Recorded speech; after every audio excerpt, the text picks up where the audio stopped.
estamos aquí con la licenciada Raquel Bocio, psicóloga, para poder charlar porque agosto es el mes de la niñez, donde aprovechamos para celebrar este día tan pero tan importante, pero también para recordar algunos puntos que son valiosos a tener en cuenta, ¿no? Como por ejemplo, Raquel, los derechos del niño. Te saludo en primer lugar, gracias por estar aquí. Hola Silvina, gracias a vos siempre por tenerme en cuenta e invitarme. Bueno, en primer lugar vamos a comenzar hablando de cuáles son los derechos del niño. Recordar los derechos es uno de los puntos principales, no solamente en esta época, sino siempre en las familias, pero a través de los medios también aprovechamos este acontecimiento para traerlos a la memoria. Bien, bueno, los derechos del niño es algo que básicamente todos trabajamos y todos vamos escuchando en algún momento de nuestras vidas, ¿no? Creo que es fundamental el hecho de hablar de básicamente, bueno, del derecho a la educación, del derecho a la salud, del derecho a tener una vivienda digna, del derecho a la no discriminación, a ser los primeros en ser rescatados en situaciones catastróficas, a tener, salud y todo esto forma parte de lo que habla UNICEF desde hace mucho tiempo y que se viene trabajando mucho sobre ello, ¿no? Evidentemente es la etapa más importante de la vida, la infancia, la mejor etapa, y es donde tenemos que hacer fundamental hincapié. Claro, voy a decir algo que no debemos perder el juego en la infancia, ¿no? Tratar de recordar esto, porque muchas veces nos recuerdan, incluso cuando uno va a las salitas, por ahí te mandan mensajes. No convirtamos a los niños en adultos tempranamente, dejémoslos jugar, que se ensucien, que jueguen con el barro. Bueno, cosas que por ahí la sociedad ha cambiado y han cambiado los hábitos, las formas de jugar, las formas de compartir y demás, pero siempre inventar algo para tratar de promover el juego en la niñez. Exactamente, el punto esencial es dar lugar a la imaginación. Sí. A partir de lo más insólito o de lo más simple, poder generar un juego. Has visto que de pronto a veces quieren el juego último, el más moderno, el más lindo, el que tienen todos, y a los 2 lo tienen, lo logran tener, y a los 2 minutos están jugando con una cajita y le dieron forma, hicieron una cosa majestuosa que voy a decir realmente que bueno, y eso es la infancia, el dar la libertad, el que sean princesas o sean doncellas o sean príncipes o sean guerreros, pero que esté plasmado en ese juego la capacidad que ellos tengan del espacio lúdico transformado en una realidad, porque el juego para ellos es eso, ¿no? Es la realidad que ellos están viviendo. Es una etapa de fantasía donde no hay preocupaciones, donde no hay mayores problemas, o por lo menos no debería haberlo. Estamos hablando también de la importancia del juego y hablamos de la importancia de compartir, ¿no? Los padres dedicar un rato. Hoy en día ha cambiado mucho esto, Raquel, de cómo las familias trabajan, ¿no? En algunas oportunidades habíamos hablado de que antes la mujer estaba mucho más en la casa, el hombre era el único que salía a trabajar y la mujer estaba en la casa. Con los años la mujer también se insertó en el mercado laboral, lo cual es muy positivo, pero esto hace que también tratemos de administrar mejor el tiempo. Y bueno, eso se ve también reflejado en los hogares, que siempre nos hacemos los minutos para ir a jugar. Ahí estamos, aquí en Hernando tenemos espacios verdes para salir, para compartir, para jugar con ellos. Y muchas veces hablamos qué importante es la calidad más que la cantidad. Así. El tiempo lo tenemos que hablar en calidad, no en cantidad, porque podemos estar todo el tiempo en casa y cada uno haciendo sus actividades y el niño jugando en otro lugar y no hemos compartido nada. En esta etapa fundamental de la vida, que es la infancia, una de las principales, porque de ello va a depender el futuro adulto que seamos, es donde una prioridad debería ser la de dedicarle tiempo a nuestros hijos. A veces nos llevamos trabajo a la casa, o el tema de sonar el celular y la imperiosa necesidad de ver qué dice o qué mensaje o quién llama.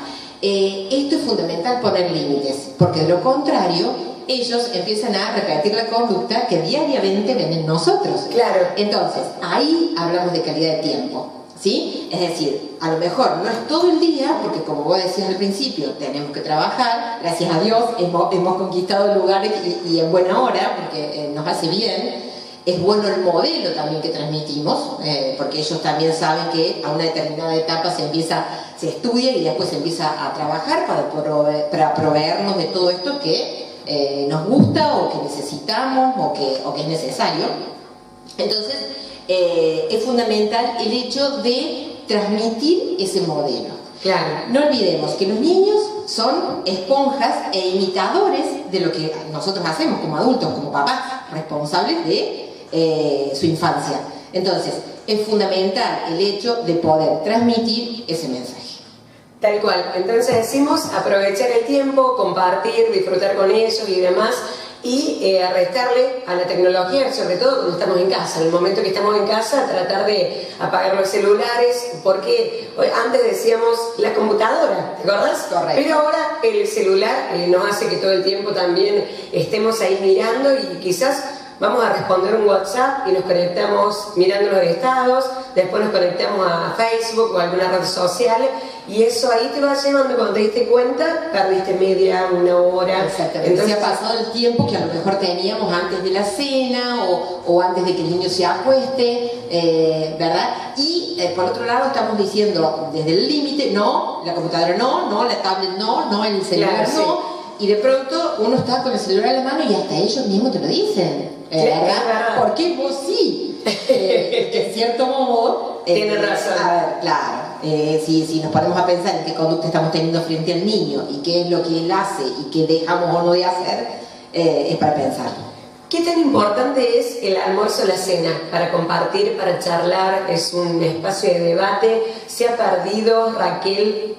Creo que el tema de los medios de comunicación, ¿verdad? La televisión o la tecnología a veces nos ha invadido el poco tiempo que tenemos también, entonces hace que el horario del almuerzo, cuando los niños no tienen escolaridad extendida o pueden estar en la casa y todos los integrantes de la familia pueden estar, sea un buen momento de encuentro. De lo contrario, el de la cena quizás a veces es más fácil.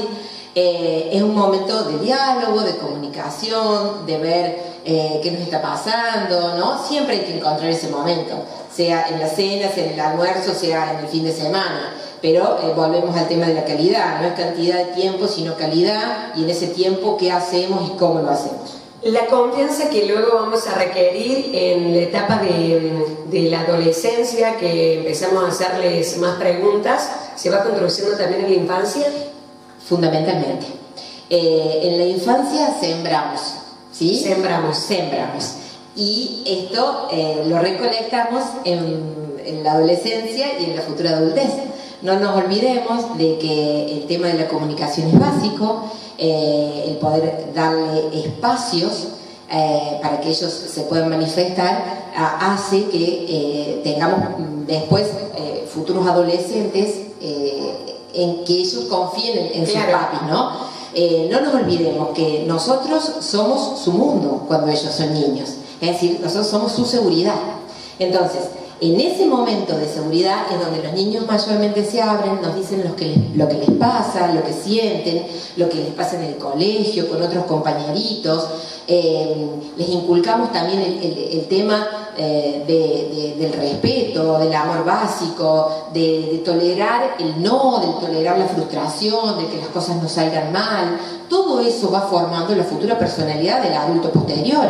Entonces, y ellos mismos van a ser después quienes transmiten a sus propios hijos lo que nosotros les hemos transmitido como papás.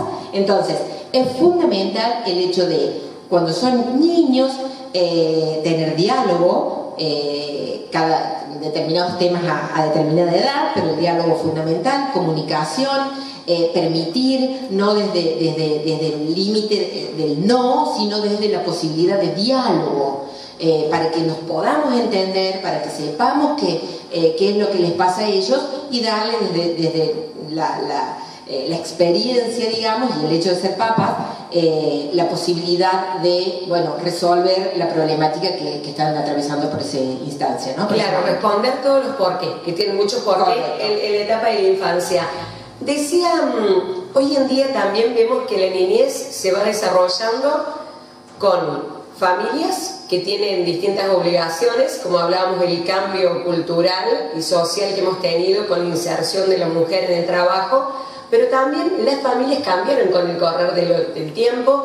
Tenemos una sociedad que se ha diversificado con sus familias y hay distintos modelos de familia. Por ejemplo, acá tenemos la nuclear, que es aquella, la tradicional, la familia que se forma en matrimonio y tienen hijos y perduran el tiempo. La otra es la ensamblada, que es muy común hoy en día, que hay un matrimonio que se separa, después cada uno tiene hijos, después forman nuevas parejas, tienen hijos también, nuevos hijos. Tenemos la monoparental, que también hoy en día es un tema que incluso en la escuela dicen hay que empezar a hablar porque son dos madres o dos padres. Exacto. Claro, son las parejas de homosexuales que también tienen hijos. Y tenemos la homoparental, que es aquella que a lo mejor está la mamá con los hijos, no hay un padre con el que se vincule porque no se hizo cargo, o porque puede ser alguien que enviudó también o por la causa que sea, o el papá que haya quedado solo con los hijos. Es decir, hay otros modelos más, pero básicamente son las que predominan. Hoy nos caracterizamos por la sociedad de las familias de la diversidad también. Sí, correcto. Todo ha ido evolucionando hasta los modelos de familia, ¿sí? Antes era el modelo típico, ¿sí? Mamá, papá y los hijos. Ahora es mamá, mamá, mamá, papá, papá, papá, papá. Claro. Es decir, depende de cada circunstancia. En cuanto a los modelos, lo fundamental en el modelo que nos toque como familia es básicamente lo que va a perdurar en la adultez, es lo vivenciado en la infancia a partir del amor y de la comprensión. En relación a las familias homoparentales, estamos en una etapa de experimentación, claro. Porque hace muy poco tiempo que fue aprobada la ley donde pueden casarse personas del mismo sexo, tener hijos y todo esto que normalmente se hacía con familias heteros, con personas heteros. Entonces estamos en la etapa experimental. Con el tiempo, que es lo que nos hace falta, veremos la validez o la refutación de lo que puede llegar a suceder con estos niños. Y por eso decíamos, Raquel, que es importante tener en cuenta la aceptación. La aceptación del otro básicamente es importante, y que los niños vayan creciendo también en ese modelo de aceptar, del respeto. En eso básicamente nos referíamos cuando decíamos de esto de la importancia de la comunicación, ¿no? Sobre todo en esto de aceptar las diferencias, ¿sí? Porque en el colegio, hablamos del colegio porque es en el mayor parte del tiempo donde pasan nuestros niños, ¿no? Entonces vemos a un niño con una discapacidad o con una capacidad diferente o con cierto modelo de familia distinto, y esto es lo básico que tenemos que hablar, ¿sí? A través de la comunicación, tratar de que ellos entiendan, y lo entienden mucho más fácil que nosotros, porque no tienen el modelo estereotipado, claro, incluido en su cabeza. Entonces podemos abrirnos a dialogar sobre estos temas. Hay que animarse, hay que hacerlo, y ellos saben comprenderlo desde lo vivenciado, digamos, ¿no?